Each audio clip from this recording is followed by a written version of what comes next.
Hi there. Today, Dottie gets her big haircut and a sister. Call this a no longer shaggy dog story. But first, a thought. Advice from a dog. Unleash your talents. Chase your dreams. Have a happy attitude. Wag more and bark less. Love with all your heart. Learn new tricks no matter what your age. Show lots of affection and shake it off. Welcome to our first time together this new month of June. Well, it was back in March that this little sweetheart joined our lives. And in case you missed it, Dottie, whose registered name is lilyelise.com, came to us through a breeder about an hour up the road called Misty Trails. She's a 1-year-old Havanese, and she has turned out to be just about the absolute perfect dog for us. She sleeps all through the night, uses pee pads when she needs to go and we can't get her outside for a walk. We don't have a yard that we can access from the main floor of the house.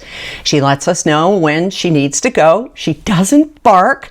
She's very attached to me and is just a little bit shy. Now, she was in her final show on Mother's Day weekend and flunked 4 days in a row. Instead of allowing judges to examine her on a table after she had strutted her stuff, she would just lie down and roll over on her back, becoming all submissive. It seems that being around new people like us changed her disposition. She's become a bit of a more timid dog, and while we don't love that she shakes a little bit more, we're hoping she'll come out of that. Anyway, I promised you before and after pictures of her grooming. So this is Dottie when we first got her, all show dog pretty. And between then, 2 months ago and this past Wednesday, Dottie was lucky to get a trim from her Auntie Brooke, our daughter-in-law, who has a natural talent with scissors and clippers, who did a great job. But I wanted to take you from before to after. So here she is today on my lap, all eyeballs and sweetness, and oh yeah, those eyebrows too. But Dottie's do-over isn't the only big news around here.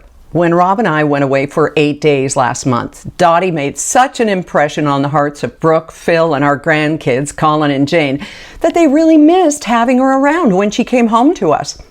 Well, that's where we all got lucky. See, it turned out that right after the Mother's Day weekend shows, Dottie's breeder had a 1-year-old who was born just a few months before Dottie was in 2022, who was going to need a new home. Her name is Sammy, short for Samara, and she too comes from a long line of show dogs and champions. And honestly, I said it before and I'm going to say it again, we do not care about the pedigree, although both are still going to be in a breeding program and may well be mamas together. But the most important thing is how well the two get along. It's a little bit crazy the way they run around together when they see each other in Phil and Brooke's yard, and yes, in our house too, where Dottie even whines and looks at the front door after Sammy's been here. Well, they had a girls' day out last week and both got their puppy cuts, and I'm going to warn you, I hope you can stand a cuteness overload, because here they are. So, life is good. We have a family who loves to keep our Dottie when we travel, which we're always ready to do. Last weekend to Souk, and this week when we head over to the mainland and visit my dad in Kelowna for a few days. Dottie has a sister she loves, and everybody's getting along just great. Right, Uncle Phil?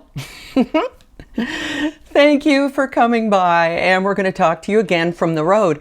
Kelowna is a beautiful place, and we are very much looking forward to reconnecting with Dad and 2 of my 3 sisters again. You enjoy your week. We've got a new Drift Sleep story, again, another new one, 2 in a row, awaiting you tomorrow with a second chapter from Winnie the Pooh. Don't forget, Lisa Brandt and I drop a new episode 23 of Gracefully and Frankly this Thursday, and you can catch up with all our previous episodes. They're all free, including and especially number 21 with Lisa's summer job at a nudist resort.